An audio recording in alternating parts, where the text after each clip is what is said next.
Ruthie Mae McCoy lived in a place so dangerous that locking her front door wasn't enough to protect her.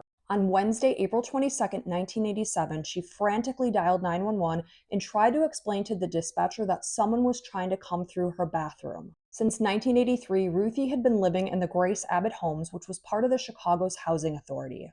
This was not a place you'd host for a family barbecue.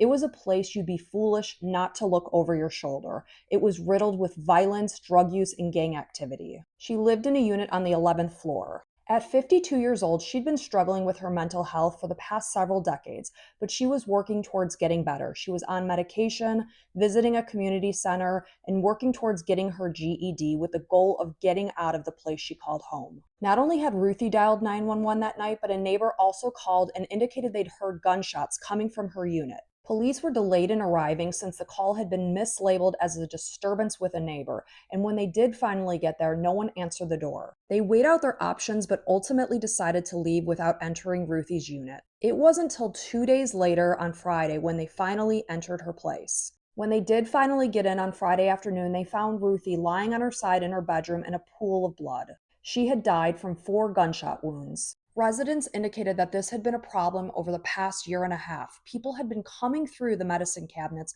of neighboring units. An area known as the pipe chase ran between the medicine cabinets of 2 neighboring units, and it was designed this way so that if there was a leak, a plumber could easily get to the pipes. The medicine cabinets were secured by only 6 piddly little nails, so they could easily be pulled away from the walls. Criminals could even climb vertically to the unit above or below. Residents were terrified and they began blocking their bathroom doors overnight, leaving a bucket out in case they needed to relieve themselves. Not only was Ruthie addressing her mental health issues, but she was also receiving additional government assistance. She was getting close to getting out of this place, and people noticed that she was carrying around new things. And this likely, sadly, made her a target.